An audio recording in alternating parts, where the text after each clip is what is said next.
Did the light go on above your shoulder there? Yes. You are on the air. Talk to the people. You're on the air. Whoa, where we are. It's Small Talk with Matt and John. But today we have a very special guest.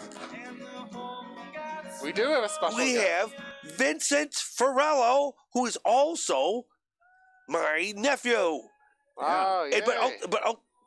Tell us about yourself. What do you do? I am a herpetologist in study ecology and evolutionary biology. Oh, cool. And let me note, a herpetologist doesn't means you study reptiles and amphibians. Yeah, not herbs. Not or herbs. Herpes. Or herpes. Or herpes. Or hippies. Or guys named Herb. Or, It's a... Oh, expletive. Oh, it's, so little reptiles and those cute little guys. I love those things. And okay, wait, what got you interested in? When were you interested in it? I mean, that's pretty much, I think it's been pretty much my whole life for the most part. I've always really liked them. Used to dig little ponds as a kid. I remember that. It was very exciting. Yeah. And then I got to, get into them in college a little bit and did a little program in Costa Rica and go down and see some cool, interesting animals, and that kind of sealed the deal for me. And you're not working in a pet store?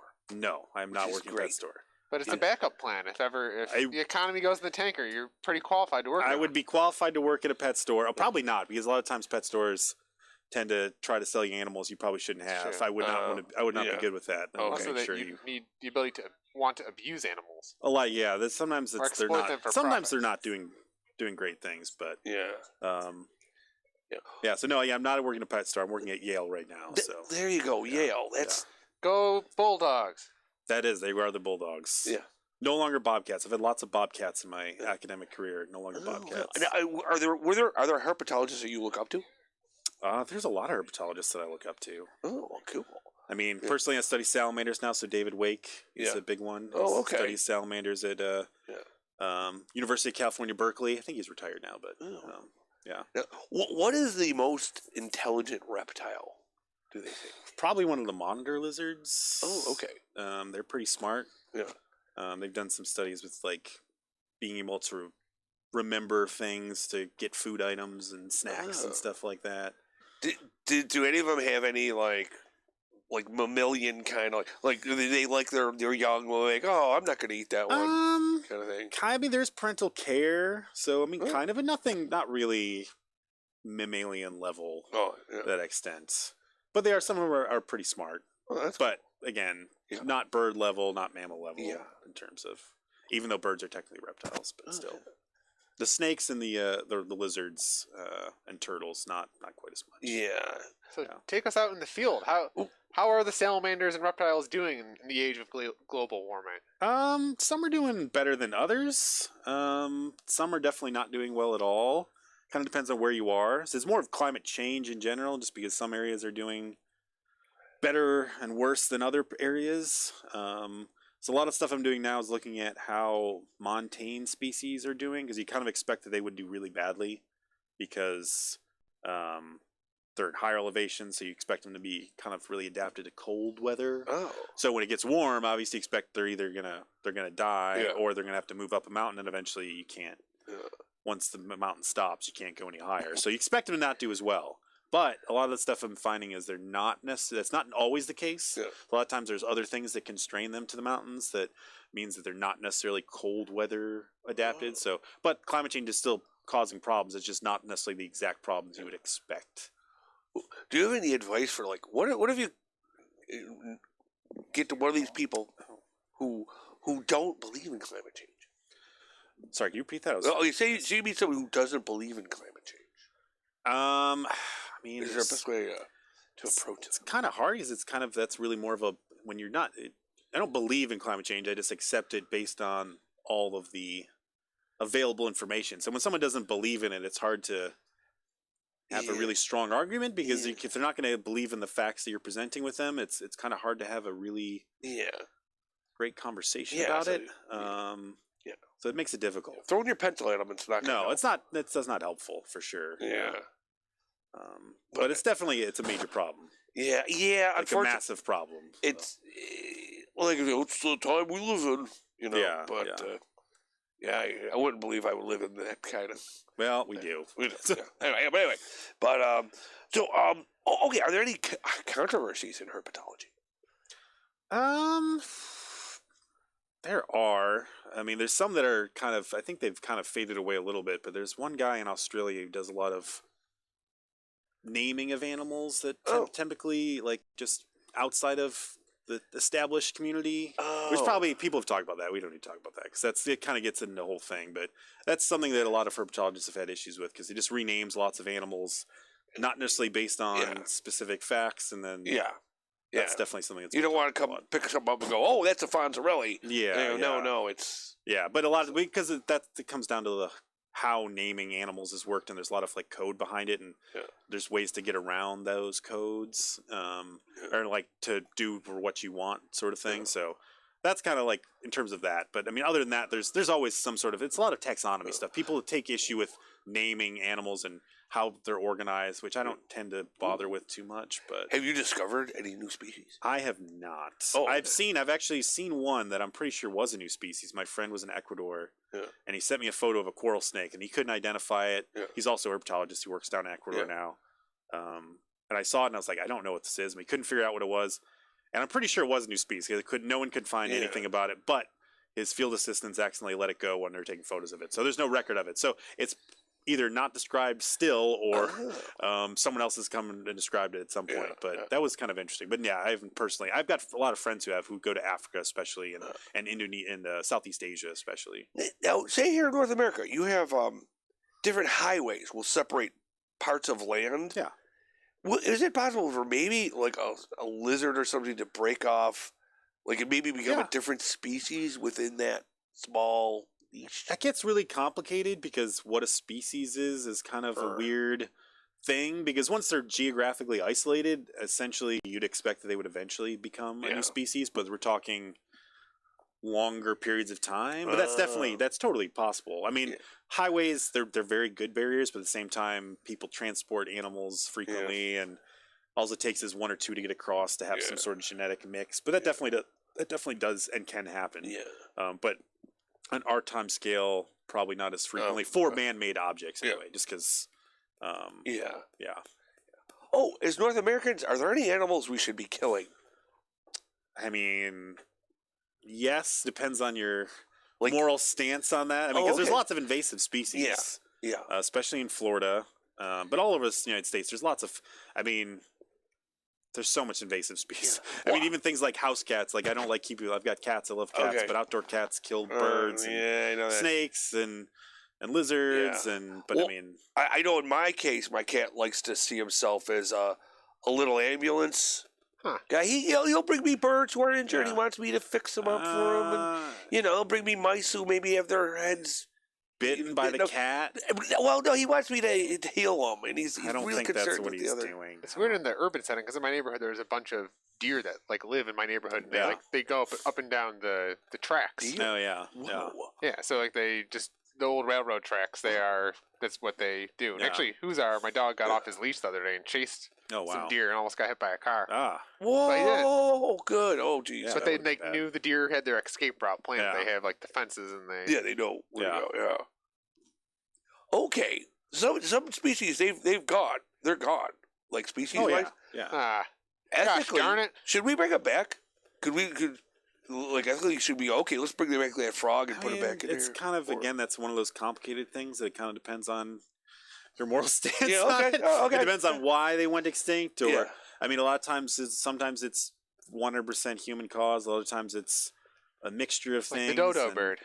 But it also depends on once they're gone, where do you put them? Because if you put them back where they were, have other animals already kind of adapted to them not being there, and then you're kind of changing things. So, but I mean, there's lots of arguments for doing it. There's people who've argued for like bringing back large carnivores to North America from 10,000 years ago and things like that could have benefits. But I mean, again, it's a whole complex topic. I think it's very, very, it depends. I mean, for things that just went extinct, then that would probably make sense. If you have the opportunity. Is it easy if you just hold their DNA in a tube? You can just wait till we have the technology. I mean, most things we have DNA for. It's whether you have the ability. I mean, the museums collect DNA frequently have specimens and have DNA available for pretty much most organisms that we know of. And but there's lots of stuff that we don't know about, so that's also problematic. What do you think of zoos? I think I'm a fan of the idea of zoos, but it seems like sometimes zoos they become corporate and it's all about the profit versus the animals. But zoos could be used for good. Most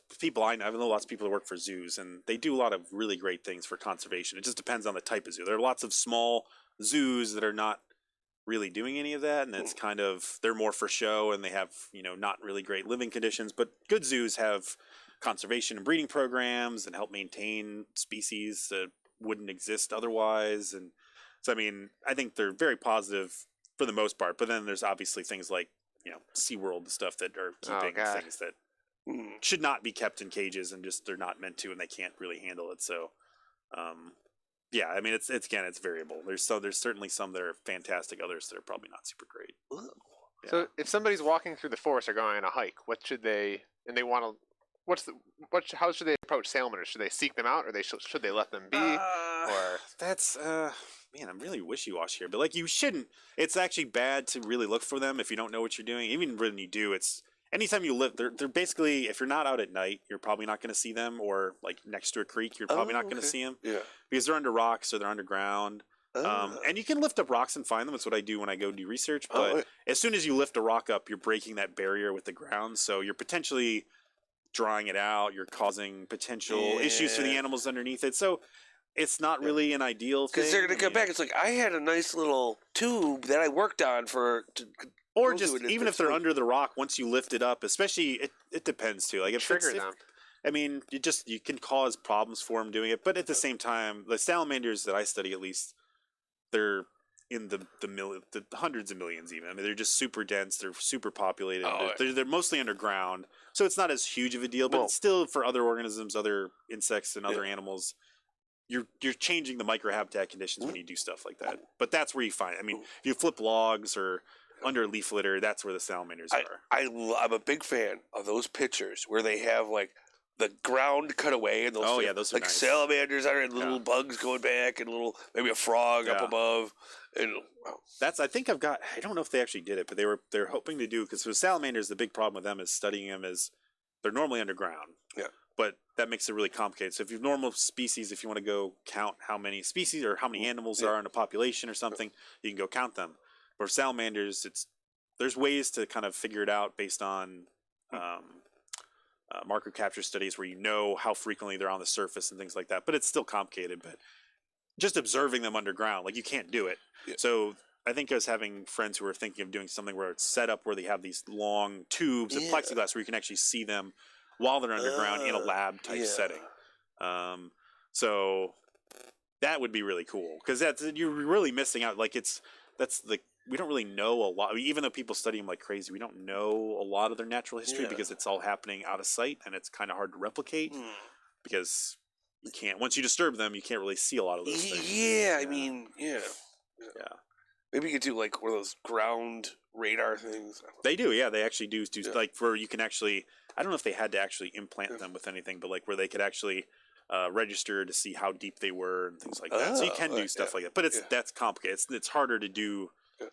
That takes money. You got to have money to do stuff like that, and it's a lot of manpower to get people to go out. And for all you know, the little salamanders will go, "Oh my God, they're ground radaring us because I'm so sensitive." This probably unlikely given the type of stuff. I don't think it's they're not like dolphins or whales where they're using that, but it's possible. But they also don't do much. So salamanders and reptiles and amphibians in general normally, most of them don't do a lot.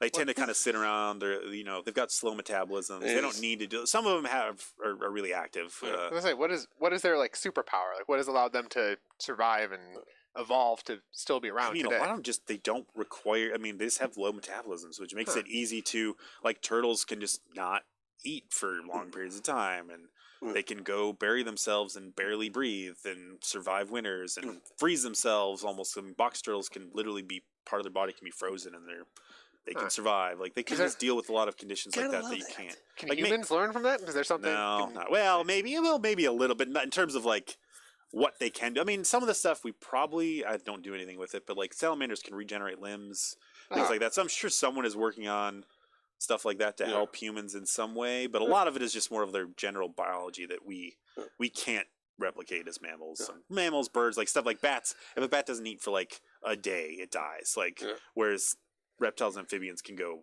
months without food. It'll just eat a mouse, and that mouse is... Even, like, I mean, the salamanders I work with, we have to fast them for some of the studies where... For at least a week, but sometimes multiple weeks, and they're fine. They don't even lose any weight. Like they're the same size. They're just not really using it. They live at cooler conditions. They just don't really burn much. Are there any? What's the closest right today? Do they have things that are because at one point in time, like I was told, there are things that were between mammals and reptiles. I mean, it's all kind of a gradient, kind of. I mean, like, no, I mean, not technically, but I mean, they're all related. I mean, none of those are still technically around, but I mean, it's more of like everything's evolving in different directions. But we have the same amount of bones as, say, lizards. Yes. Do we have the same exact number of bones? As lizards? I mean, do lizards have bones? Yes. I did hear that their jawbone became our ear bone. Or something. Well, it kind of like it was originally on the ground listening for vibrations, but then most of our anatomy is structured. I mean, it's evolved to do different things in some cases, but a lot of times it's the same. Like if you look at a bat wing, it's basically just a human hand, essentially. I mean, it's there's a lot of similarities. I mean, I think things have changed, but there's a lot of similarities, and some things have been modified to do different things. Yeah. Ooh, I like those happen to do better. Ooh, wow. But now, okay, when you go out adventuring, sometimes you've been to different parks and stuff. Been to different parks, yeah. Well, and like, were you ever nervous, like if you got bitten by one of these things, or not the salamanders, but snakes. So you just find some snakes occasionally. But did you have like anti? No, you can't really take. That's really expensive, especially in the States. But you just don't get bit. They're not really aggressive unless you're messing with them. Okay, so not really normally worried about them as much. No. Oh, okay. Say you were in Aliens, or in the last Alien movie. I would not I would not encourage the cobra alien creature to come over. To me, that was a poor biologist representation. Because to me, I was enraged by that. It was like, that thing's dangerous. It looks like a cobra. Yeah, it's acting like a cobra. I would probably be excited to see it, but I certainly wouldn't get close to it and try to encourage it to come over. What's the? Because I know with bears, you're supposed to make yourself very large and stand your ground. Depends on the species of bear. Grizzly black bears are really. I mean, they obviously. My friend actually got attacked by a black bear doing social work. He's dangaroo. He's fine. He's fine. What did he do? He was with his dog, and his dog got between a mom and her cubs. Dog also was fine. He got it bit and. Eventually, I think the bear lived too. I think he was upset because I think they were going to try to put the bear down, but he's not the person who would want that. So. That's good. Yeah. But I think everyone lived. But yeah, I mean, it doesn't happen frequently. I've had them come by our tents, dig up equipment and stuff like that. So. What do they want to do with that equipment anyway? I mean, a lot of it that was my fault. So when I buried equipment to measure soil moisture. Did you do it in a picnic basket? I didn't, but I didn't wash it. I didn't wear gloves. I just had my hands, so I probably smelled like people, and they're used to people. I mean, that was in a Great Smoky Mountains National Park. There's people around. They normally have food, so they probably just thought it was food. Okay. I've learned from other people since then that if you wear gloves, that can help. But also, I mean, it's just that was just when I was first doing it, so my fault. I would don't blame the bears for that. Yeah. Some of them think they're smarter than the average bear. That is true. They probably do. I did have one try to get into my field assistant's tent when he was taking a nap, but that was just that was like a juvenile bear. It was a small one. He was just curious. Yeah. Okay. Yeah. Have you ever had any wacky mishaps with your lizards? That were comical? Wacky mishaps. Like, because I imagine you sometimes you might have a frog in one hand, and I mean, people fall down a lot. Oh, okay. In Costa Rica, people fell down a lot. That was kind of funny. Yeah. Or like getting dehydrated and kind of like getting a little wacky because you haven't been drinking enough water. Sometimes that happens. Nothing specific with the animal wacky. Oh, okay. Yeah. Some of these toads, people could lick them, can't they? You can. Yeah. Yeah, I wouldn't recommend it. I would. That's the Sonoran toad. You don't. That's really the only. A lot of the ones like the ones we have around here do not lick them. Yeah, that will just make you sick. I could imagine. Yeah. And the marine toads are the what is it? Bufomarinus. What is it now? I think it's Rhinella marina. It's the new. That's again with the taxonomy changes. What is the dang? It's a marine toad, but also what's the normal common name for those guys? Oh my god. Oh my god. Marine toad. Why can't I forget what the? Oh my god. Marine toad. It's the marine toad. There's another one. They're invasive in Australia. Cane toad. Cane toad. Okay, it took me so long. I think they're in Australia. Or definitely in Australia. They've caused huge amounts of problems there. Yeah. But those will kill you if you bite them because they've got a parotid gland that's just super toxic. So they're bad for like pets. They're bad for all. Like in Australia, they're bad for the lizards because they have really big lizards that'll eat them or try to eat them and then they'll die. So basically in Australia, you just have crap loads of toads you can't do nothing with. They brought them over to try to, I think, deal with some sort of agricultural pest, and then that was a big mistake. Yeah. So there's some good scientists who've kind of done a lot of work trying to figure out ways to prevent them from spreading and understand how they're spreading. So Rick Shine in Australia does a lot of that in a lot of his lab. Yeah. It's interesting, but also unfortunate. They've got to deal with it because it's very bad. On top of all the other bad things that burst fires. So so people, if you're coming to Buffalo and you have your weird frog or toad, don't let it go, folks, because we don't want them overpopulating Buffalo. Buffalo's live, but at least Buffalo, or at least we deal with our climate's not good enough for that. So if you're in the South, don't do that. I was going to ask you, what's your thought on what's happening in the Everglades, where people are releasing their pythons into the wild, and the pythons and the gators are battling? Yeah, it's kind of Florida's like. There's a lot of people I know that are working on invasive species problems, but it's kind of I don't even know enough to really comment. But there's just so much right now that it's kind of hard to imagine any real solution. Kind of controlling at this point because there's so many invasive species down there. Pythons are the big one, but there's cobras. I mean, they're like not super abundant or anything, but they're there. Boas, ball pythons, dozens and dozens of lizard species. So the new there's a guide for the Peterson Guide for reptiles and amphibians in the United States, and it just got updated. Hadn't been updated in like 28 years. And now it's like all the descriptions for all the native stuff got smaller because there was so much introduced species they had to add into it. So there's just lots of stuff. I heard there's monkeys down there. There are monkeys. There's parrots. It's just crazy down there. It's really crazy. And it's going to be underwater. Yeah, there's also that. I mean, that's just like again, if you're in Florida and they're working on it, they know more. But at this point, it's kind of like from my perspective, I don't. So what would you say to boomers that are buying up Florida real estate property to retire to? Probably not a smart idea.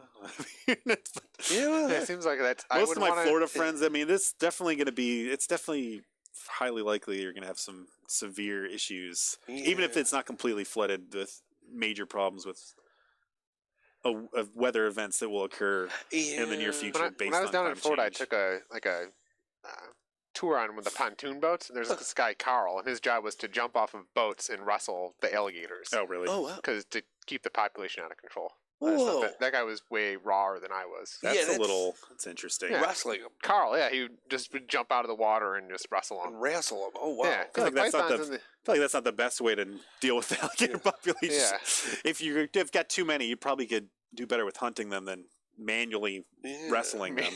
That's probably more of a good way to promote tourism. There used to be a wildlife show, and when I was growing up, something like Allstate Insurance Wildlife Show, and the guy Omaha. Mutual of Omaha. Yeah, Mutual Omaha. And it was an old guy, and they go, look at that animal over there. And then he'd have his assistant go and wrestle that animal. He goes, go get it, Jim. And he was a young guy, and he'd wrestle maybe a crocodile or whatever. Yeah. Well, I had Steve Irwin growing up. I feel like that was nicer. Steve Irwin. Oh yeah, he was a great guy. He was. Yeah, he was less traditional, but he cared about the animals. That was all I really cared about. Yeah, I got to see him when I was in Australia, actually, at a zoo. That is cool. Before his unfortunate accident. Yeah, that's terrible. Yeah. Yeah. Huh. Wow. Yeah. So, what type of experiments do you? I mostly do I did a lot of habitat measurements. Mm-hmm. Which were not really invasive or anything. It was kind of just like looking at what sort of environments they're using. But now I do a lot of stuff measuring water loss and metabolic rates. So you kind of and thermal tolerances. So like basically put them in a chamber where you've got hot and cold on one side and see what temperatures they prefer. For water loss, you basically put them in a tube and run air over top of them and measure how much oxygen they're using and how much CO2 they're expelling. And so this is But this is all tied to climate change, like how their microclimates, like how the climate change will affect their microclimate. Yes, and I mean it's more general than that, but it will be used for that. So I'm using those sorts of data. So the thermal data, and then metabolic rate and water loss data can then be put into.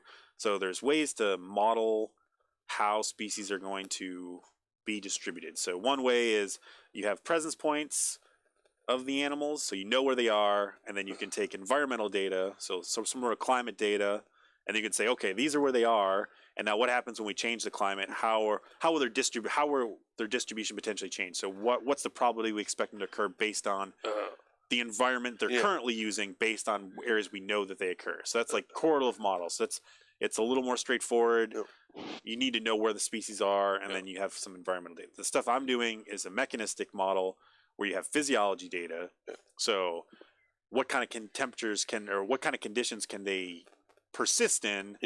And then you use those data with the environmental data to then kind of understand how they biologically would be able to occur in specific locations. And then on top of that, there's the climate data. We can take like climate data from the like coarse scale, so like a 1 kilometer resolution, and then there's models that we can predict like, okay, under these conditions, this is what it's going to be like 10 centimeters below the soil, and what's it going to be like 1 meter above the ground or under shade. So you can kind of use those data to then be like, okay, this animal is allowed to climb or burrow, and then where will they be able to occur, and when will they be able to be active based on their physiology. So like what kind of temperatures they can deal with. So it's kind of directly linked to what they can deal with. Oh, cool. Okay. Okay. Now, who's your favorite mutant ninja turtle? I always like Donatello. Oh, okay. Yeah. Does he have the? He's the bow staff. Oh, the bow staff guy. Bow staff. Yeah. I don't know. I think he was the more logical of the Ninja Turtles. Yeah.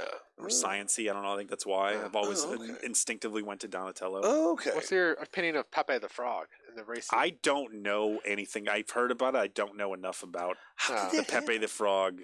Apparently, Pepe the Frog he's a popular meme, and somehow racist and white supremacists got a hold of it. Now it's like over this Pepe the Frog. Now he's like a symbol of racism. It's weird. But it wasn't created for that. It was just kind of accosted by somebody them. made a little. Yeah. It's kind of scary. I've heard about it, but I don't know much about it. So I don't have it. I mean, it wasn't like it was a really.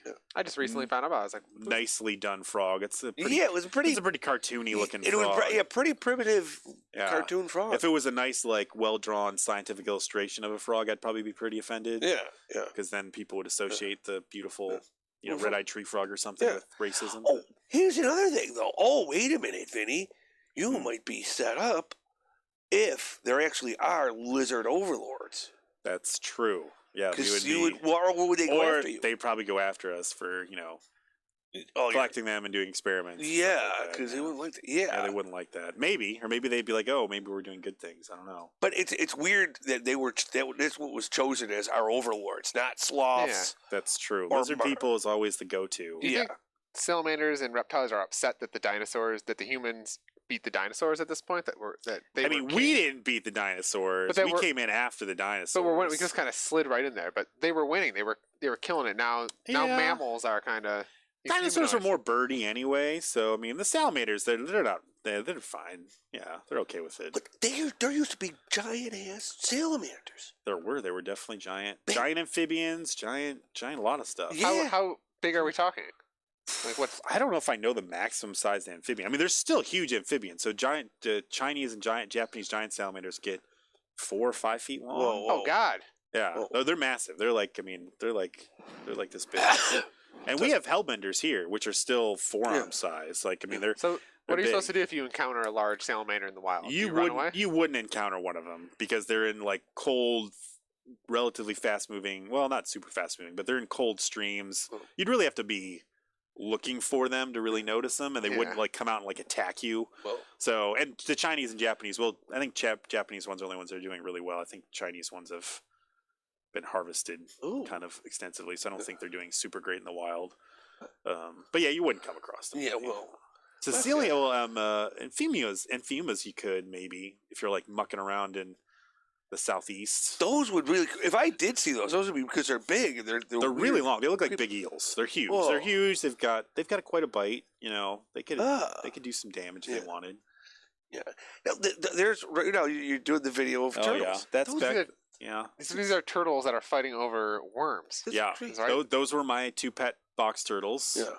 And you had lots of pet turtles. Now, how did you convince your parents to allow you to have all these animals? Apparently it was fine. I had more when I was a kid. I've had less now. I only have 1 box turtle now that my dad's currently watching over. They're pretty cool. They're nice. No, wait, you never got bit by any of them? Or... I mean, probably. They're not. They don't really cause any damage. My nightmare has always been getting bit by a turtle.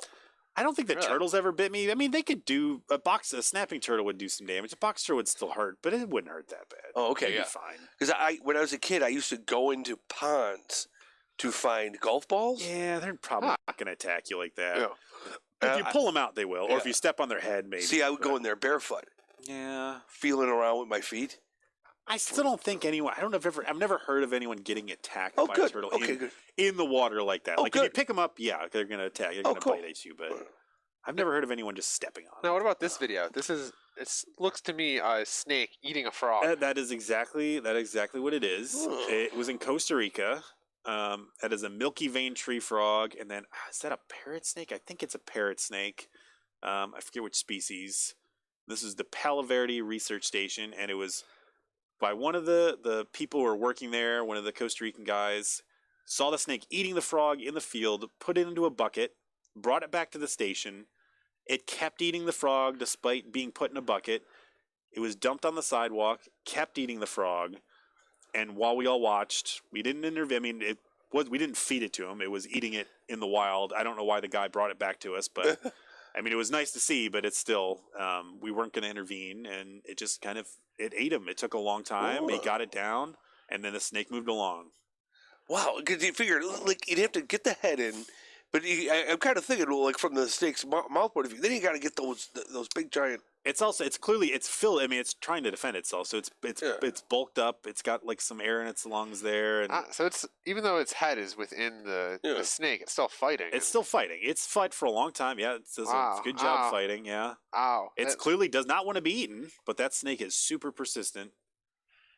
Ow. And it's a thin snake. Look how thin that snake is. But it got it all the way down. Once it gets down, that's it. They're really nice frogs too. Those are big, hefty tree frogs. Wow. Yeah. It's a bad day at the office. No, it was a very bad day for that frog. Yeah. But that place was filled with snakes. There was lots of snakes that place, which is awesome for me, but not necessarily for everyone else. Should people be afraid of snakes? I feel like in general. I know me too. I'm kind of afraid of them. I mean, they don't attack. They really don't. I mean, even venomous snakes, especially around here, if you step on them, maybe it's possible, but you're more likely to get bit if you actually provoke them. Exactly. If you see a snake and you're I'm going to kill it because I don't want to get bit, that's when you're more likely to get bit. I've had friends who, the one snakes we have around here, the timber rattlesnakes, which we do have near here and definitely down in Pennsylvania and nearby. They're venomous, but they're super chill normally. I mean, they can obviously, like any animal, they can be aggressive at times. But I've had friends who went down. They were kind of going down to a creek multiple times to do something when they were working. And the 5th time they went down, they realized there was one literally an inch away from his head, up in a tree. It didn't move, didn't rattle, didn't care though. He left, but the snake wasn't going to attack him. Unless you're provoking them normally, they're not going to do anything. Oh, nice little guy. Yeah. Yeah. Oh, wow. Yeah. And if you got them near your house, though, the best way to get them away from your house is to just clean up your yard. If you've got lots of stuff around your house, wood piles and trash and stuff, snakes love that, so they're going to be there. And if they're around your house, that probably means that you've got rodents or something, because they're not going to stick around. Oh, okay. Because it's skinky. Yeah. This is skinky. This is skinky. This is skinky. This is from 10 years ago. Look at him. That was my blue tongue skink who passed this past year, but he was 22 years old. Whoa, look at him go. And I think you'll see my cats watching on in horror if you keep. I don't know if it keeps going. I would imagine the cat would be. This is like a cat video. But it is. It's a cat toy. Skink. That is literally my cat toy. Would the cats go after that? No. I've got photos of them sitting on top of my cats. Now, was he as a house pet? Do you think they have potential to overtake cats and dogs? No. Well, they're nice. I mean, but they're not really. I don't know if you think you can potty train these guys. So like I had him the last couple of years he was living with my dad. He would let him run around, see the cats. They're just like, what is happening? They're like, why is this happening? That's our toy. That is our toy.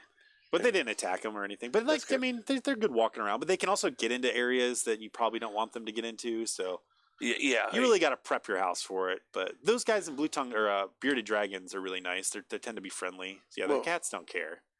They're just like, what is this? Ooh, and now what about now? But chameleons can change their color, which is amazing. A few things can change their color. Chameleons do, but a lot of it is more for like mood related things and stuff like that. Like when they get stressed out, they get darker. Oh, okay, yeah. I mean, they can change their color, but that's actually one of your other research interests, right? Was polymorphism? Yeah, I did do some of that, but that's more of like just colors, not changing colors. So that study was on different color morphs of a species of rattlesnake, which really isn't color polymorphism. It's more of like, I named it, discussed in an inappropriate way because it's more of they're just different color forms. Yeah. Because color polymorphism normally means that they're all in one spot, but these guys were kind of separated in different locations.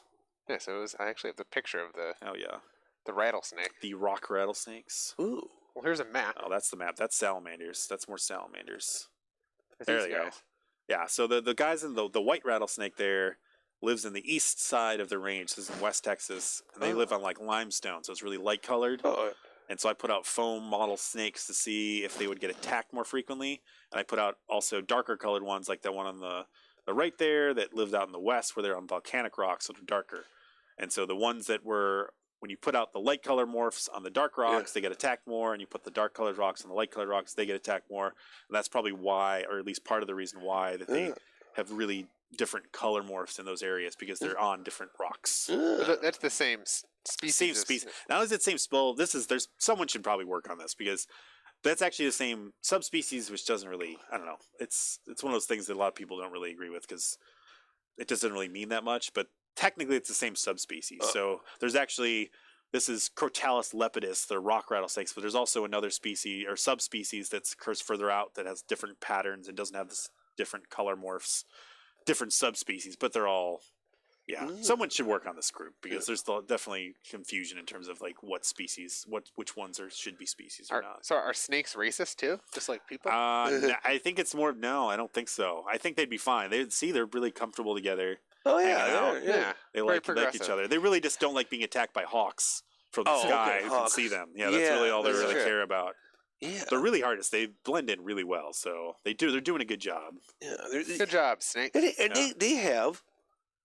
They used to be lizards before they lost their little snubby things. I mean, they're all kind of descendant from a common ancestor, and some have. I mean, there's lizards that have no legs. Yeah. There's no snakes, obviously, that have legs. That wouldn't make any sense. But there are lizards with no legs, and there are lizards with really small legs, and for different sort of activities. Are better than others. Isn't there a snake that kind of glides? Yes. There's probably multiple, actually. Everything, think about it. Everything, almost every other animal develops some kind of flying ability. There's lizards that do it. There was a group down in Virginia Tech when I was just down there. One of the grad students, Michelle, was working on looking at the biomechanics of gliding. So they had like different, they would literally let them glide between different posts to look at the mechanisms behind that. So it's pretty interesting. But which is amazing. Yeah, they're crazy. Yeah, they're very crazy. Like how many animals on Earth just, we're going to start flying. Yeah.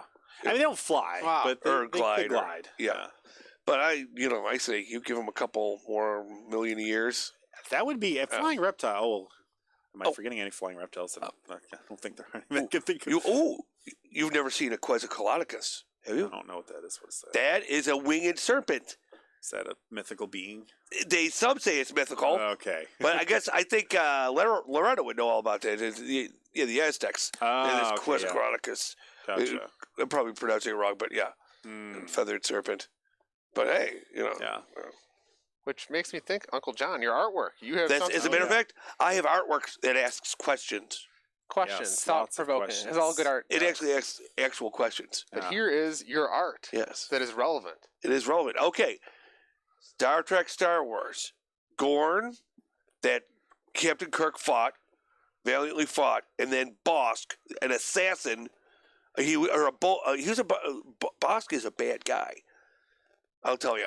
Because he's a bounty hunter, and I think he eats Wookiees. But look at them; they look like the same guy. They do, but looking at him now, I feel like this is probably due to the production cost. But Gorn doesn't look like he has any actual scales, which means he'd be more of an amphibian.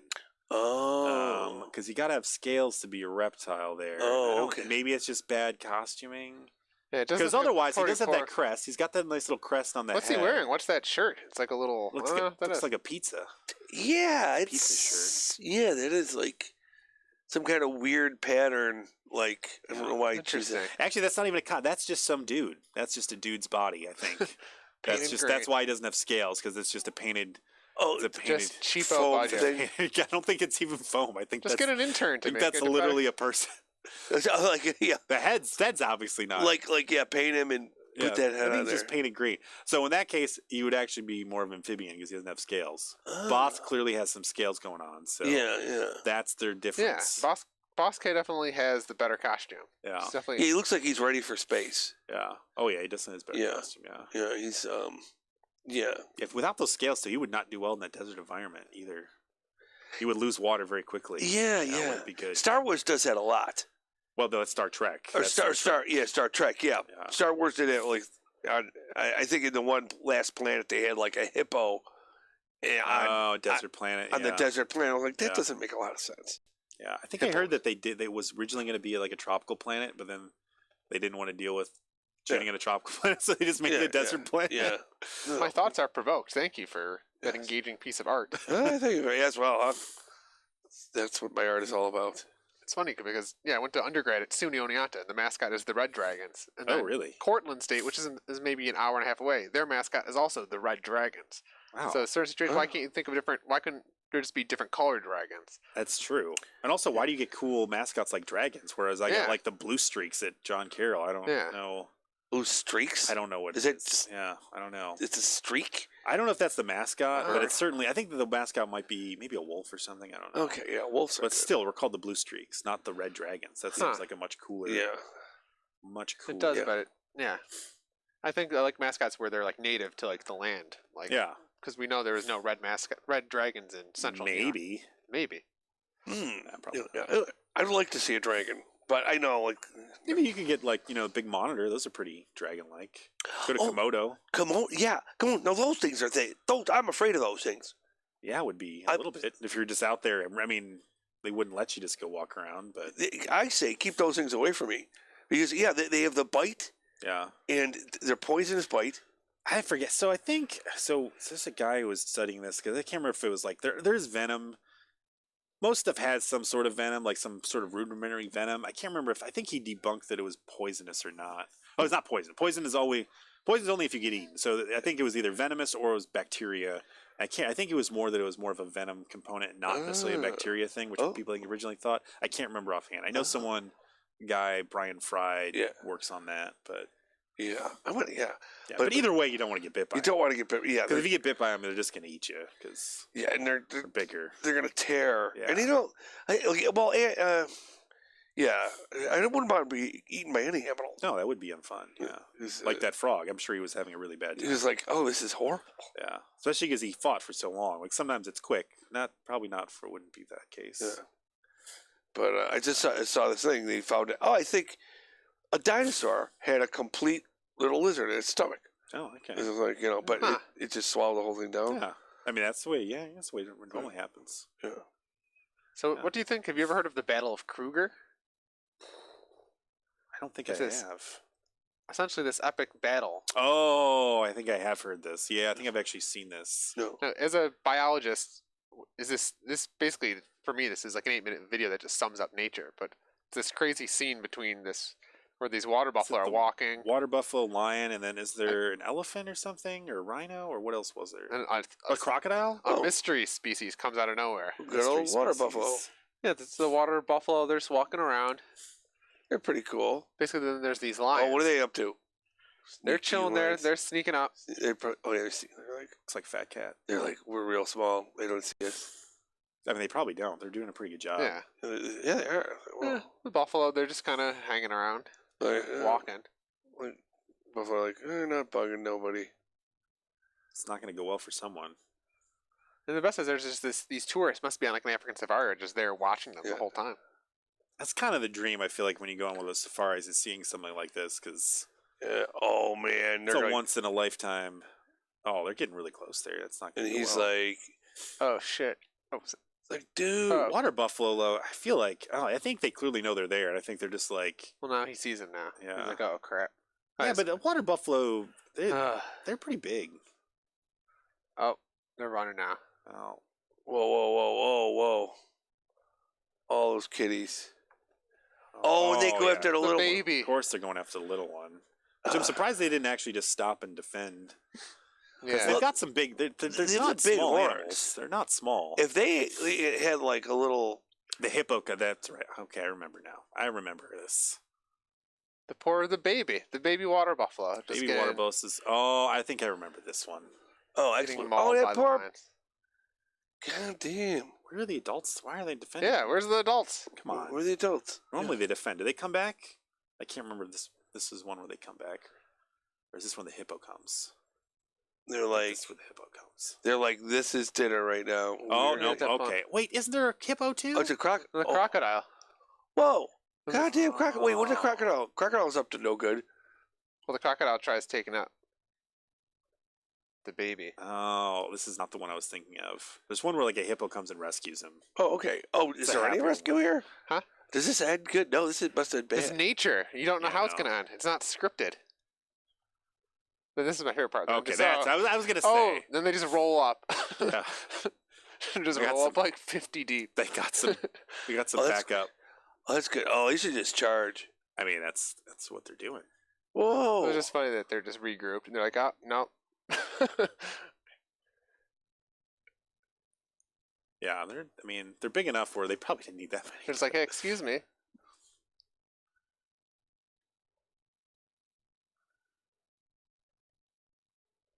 They can go just as bad for the lions as they can for the water buffalo.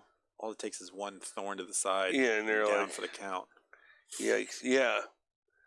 Oh, get him. Yeah. Get him. Oh yeah. Get him. I'm surprised they're still munching away there with that. It's a lot of. They're just trying to be polite. Okay.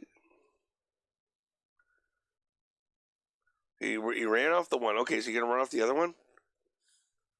I hope so. They're just not Go- getting the message. Get him. You outnumber them. You maniacs. And you're large. You're large. They are large. I would have booked it by now. I mean, I think that would be smart. They're kind of like pushing them into the water too. Oh! Okay. Yeah. Okay. Oh, then goes the baby. Is there still one left jumping away? No, the baby got away. Did it? Yeah, as soon as he flung that one. Oh, crap. And then they just chase him. Oh man. Yeah, that's not gonna keep going. Yeah, now they're out for revenge. I think the baby's still there. But Oh, yeah, that is- yeah, it's still there. It's still getting attacked.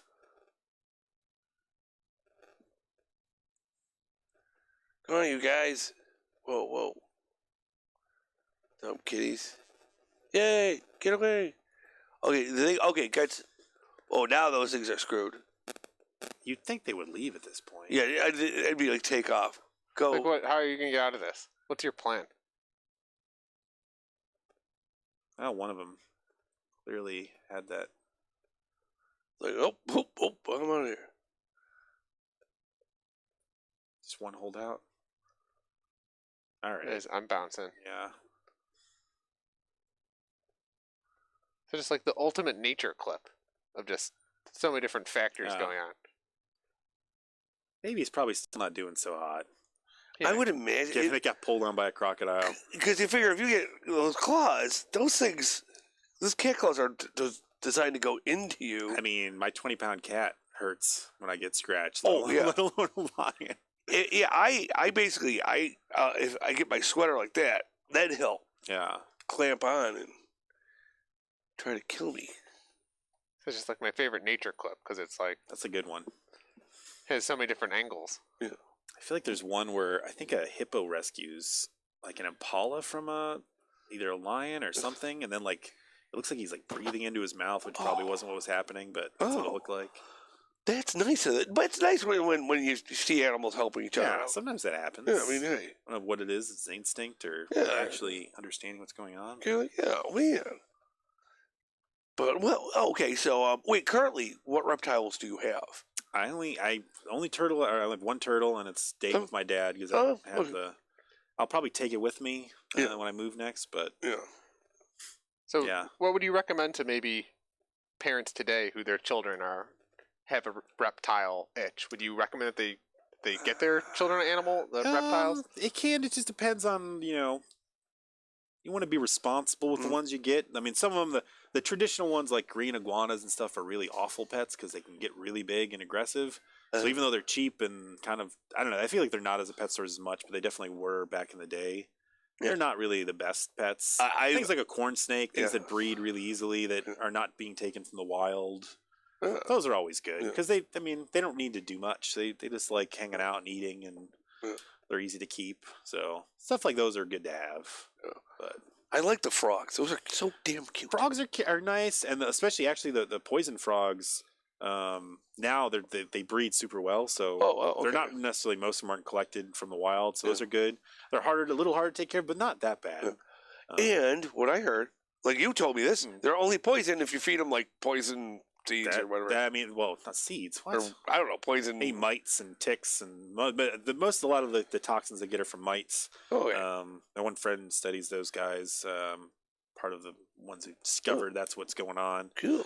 So yeah, like if you bring in Phyllobates terribilis, the one that's like the most toxic frog in the world. If you bring them in the lab and don't feed them that, then they lose their toxicity. There you go. That's great. Yeah, so you can buy those. You can buy those at like $200. Yeah, they're actually pretty hardy too. So they actually make decent frog pets if you're going to go that route. And they could, I see, sometimes they have little tadpoles will grow in plants. Yeah, the females will. Is it the females? So is the males bring them up? I think it depends on the species too, but they do a lot of parental care. Like the females will actually like drop eggs into the like little water dishes that they lay the eggs in and feed the tadpoles with their eggs.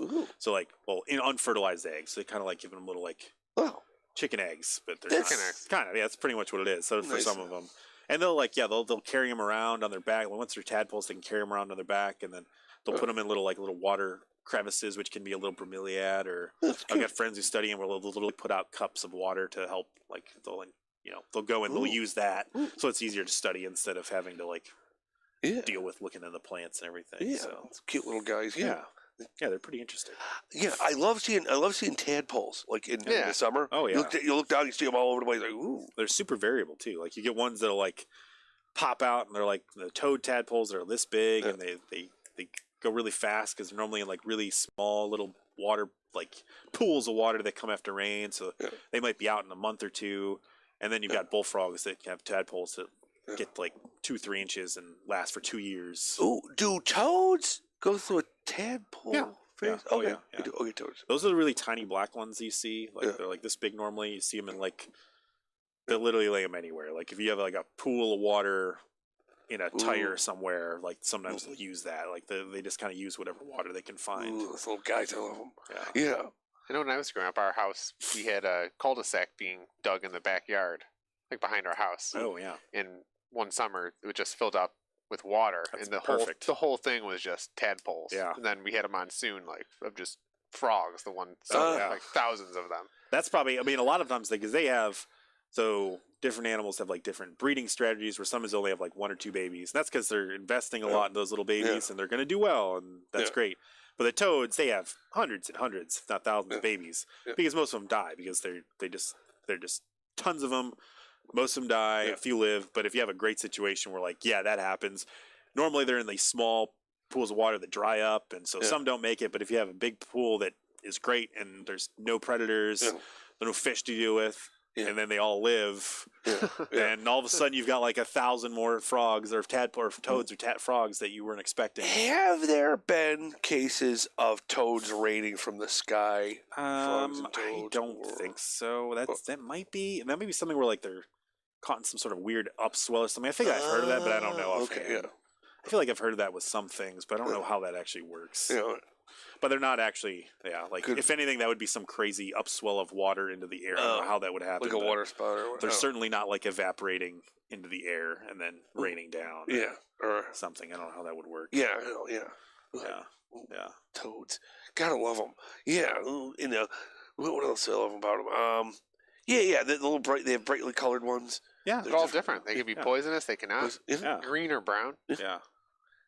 Some are really poisonous. Some are not. Yeah. Some salamanders can be really poisonous. Yeah. But let's see. Some people eat them. You can eat them. I mean, I wouldn't recommend it. Frog legs. That's more of like there's like some frogs, like bullfrog type, or like the big ronid type frogs. Yeah. Salamanders. I don't know if I've ever heard of anyone eating a salamander. Not like in like. I've seen it our particular culture. Like maybe I'm sure people have eaten them at some point, but they wouldn't make for good food. I wouldn't. There's a movie I recall but it was supposed to be a magical thing, where the one woman ate a newt. Oh yeah. It was a Japanese movie, and they were like, "Oh, a newt." And newts are normally not like the newts. The red Fs we have around here, those are toxic. They wouldn't probably kill you, but they would taste bad and be unpleasant. You wouldn't want to eat them. Yeah. And most of them have some level of poison. Yeah. Like some of them are not, some have any. But there's still a little meat on them that it would be. Yeah. It wouldn't really be eat a lot of them. Yeah, you'd have to eat a lot. And there's ones out west that literally would kill you. Like if you ate them or lick them, you'd die. That's why I tell my hippie friends that won't get you high. No, don't try to do that. The Sonoran toad is the only one that people I think have used. I mean, there's probably other places, but like people have done that to like hallucinate. But I've never heard anything of that actually working out. There's friends of ours who the guy ate a moonflower that opened up, and that was it almost killed him. Oh, okay. It was like, just because it's a cool looking thing, it won't get you messed up. There was a story, I can't remember. I'm not going to say any names of it, but it was some professor who was talking to me about old school, like back in the day when people like before had good testing and stuff. Like sometimes they would like taste things just to see if like you can kind of get an idea what sort of chemicals are in them. And a person was like licking them, and I think it was in the tropics, and just seeing if they tasted like they had any toxins or anything. Because most times it's like you could just tell it's got something in it. And he was doing it, and then eventually he just woke up on the ground, and clearly one of them just like knocked him unconscious. I don't know how true that story is, but I've always heard. Well, hopefully record it in the name of science. I heard a story. Data. I went to an OSHA conference for work the one time. And the one guy they were telling about, a guy was like that, where he picked up somewhere a habit when he would, like if there was a chemical or something. Oh God. He would do that to chemicals. Oh. And apparently they took him to this one place. He did that to some type of vat of chemicals that was there, and his face disappeared. How? Over the course of a few days. Oh God! Or well, it's lower face. That's why I think science is so exciting, because someone always has to go first. Like with vaccines, like somebody had to be the first person that said, "Hey, that's true. We're just going to inject a little bit of this vaccine into you," and we think it's going to be all right, but no one really knows because you're the first. I feel like a lot like there's like instances where like people working on them will sometimes like go out of their way and inject themselves just because they know it'll work, but they can't get permission, so they'll like sneak around and do it just to prove that they can do it. I think it was a series that it was really fascinating about the first person to cure rabies. Rabies? To get the vaccine for rabies. Oh, okay, vaccine. They haven't cured rabies. Apparently, he did something. The kid had rabies or something. And he did something incredibly unethical because it was like an orphan or something. And like it actually, like, dude, that could have killed the kid. Yeah, I forgot how, but it was. It was basically a scientist being a very bad person. Yeah. So we have about 2 minutes left. Oh wow. Oh, wait. So what do we want to say to the people? The people. Thank you for tuning in, people. Yes. First of all. Thanks. You could be doing anything, but you chose, or somehow were extorted into watching our show. Yeah, and remember, take that enemies list and throw it out the window. You don't need it. You don't need to put anybody on a list. Yeah, so that's good. Yeah. Thanks for tuning in. Yeah. It's for people like you that support our show. Yeah. It's the only reason we can come on. It's because of our diehard fans. That's right. A lot of you're watching, but you're not saying. Remember, you can talk to us through the computer. That's right. Yeah. Oh, through the intranet, or like you could write us or call us. Yeah, we're still, wire us money because You wire us money? there's lots of expenses keeping up a fantastic show like this. That's right. And Yeah. somebody's got to keep the lights on. So, Yeah. just message John or I. We'll give you our bank account information. You can wire us some money. Yes. It's the holiday season, so be kind. Yeah. Yeah. So Patreon. Yeah. We should. Yeah. Get us a Patreon account, you guys. Yeah. You guys sign up for one. Yeah. Venmo us. Venmo us. Yeah. If you have any bitcoins, you Or can give send us them our way. cash. It'll be easier for us to launder. Yeah. Okay. And then Vinny, what should the people know? What's the big takeaway about salamanders and reptiles? Salamanders are really important. Yeah. They're incredible important component of forest floor ecosystems. Yeah. They help control invertebrates. So if they die out, then forests would be, really well, not really doing very well. So that's good, important to know. And climate change is super important. That's one of the most important and things. it's real. And it's super real. And I don't know what to tell you. Like, you don't want to listen to 99% of all scientists and all research, then I don't know what else to tell you. We're talking heads on the radio, so you should listen to us. Yeah. That's right. And we're angry too. Yeah. So you got to listen to angry guys on the radio. I mean, eventually just won't matter because everything will collapse when climate change has the inevitable impact it will have if no one does anything. So start working on your backup plans. Yeah, that's actually probably a good plan. Yeah. Always have a plan B. Yeah. Okay. Well, thank you for tuning in, people. Yes. People of the internet. We thank you. John and I do. Yes. And Vinny. And Vinny. Yeah, our guest. Vinny Farallo. Yeah. Thanks for having me. Herpetologist. Yeah. Yeah. Okay, bye. Okay. Well, do. Play music. I'm a terrible DJ. I have nothing loaded. And John. We've improvised jazz. Making Irish jazz. Every day. Swinging from a tree. They got some with worms and little foxes too. Little thousands of little lizards. Blue Ridge Mountains. Blue Ridge Mountains. Making after the ad. hats. Because a lot of your research has been in Appalachia. Oh Yeah, yeah, Blue Ridge Appalachia, yeah. Mountains. I do lots of stuff. Blue Ridge Mountain, 2-line salamander. Good salamander. Oh wow. Yeah. Okay, bye people of the internet. Bye folks. Worms and little foxes too. Little thousands of little Blue Ridge Mountains. That's true. I don't actually know everything. Anytime you say where do you work, you say Scranton. The first one. Oh, Yeah. the office. Exactly. And if you don't mind, in the quiver. That's true. I don't actually know everything. Anytime you say where do you work, you say Scranton. The first one. Oh, his office. Exactly. Usually when you post at the show, they'll take a picture of the people in the show. I also would have wished it was video. I would have looked more presentable. Please, John. There's a lot of people I didn't inform. A lot of people I didn't inform. Jeannie, Jonathan, I didn't inform. That's the thing. I think we're not the best at like time. It's not like we have a set schedule. Every Sunday at 7 p.m. It's all right. We catch people off guard. Then people are like, I'll come back when I have more stuff to say in a coherent manner. when you have tenure, then you can start going on rants. Exactly. Yeah. wait till I have a contract signed and I have tenure, and then I won't care. I'll be like, fuck Donald Trump. Yeah. Yeah. It's fine. You can't fire me. Oh, let's hope he. Well, I don't know. It's such a tragedy. The whole thing. At least I'm glad I'm in the Northeast now. Well, that's the thing, it's good that even though Pennsylvania is not the most. But it's a good thing Pennsylvania's a swing state, so if you can That's true. if you can get registered in there. I've always been in swing states like Virginia, Ohio. I was in Florida. Texas now is more of a. It wasn't back when I was there. Now it's going to be potentially a swing state. But whatever happens, like if it was just America going through its thing, yeah, it'd be one thing, but it's everywhere. China, literally everywhere is bad right now. Like there's no good areas. There's nothing's good, which is why I don't have much confidence for things turning around. Unfortunately, all the places that are like doing all right, like Canada's doing good, Costa Rica, cool. Yeah, but literally, if anyone's just like, we're gonna start taking over country, it's not like Canada or Costa Rica is gonna be able to do anything. Like, it's like okay, China's the bigger issue, I think. oh yeah, they're Hong Kong.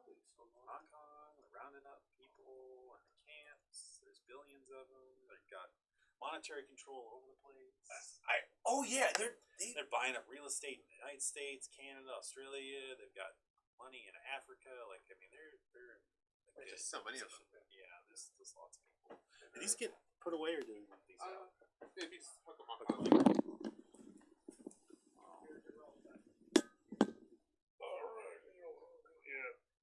My latest interest is the Taiping Rebellion, which nobody ever talks about, but it was like 30 times larger than the Civil War. Really? Yeah, and it was like, but it was this big bloody thing.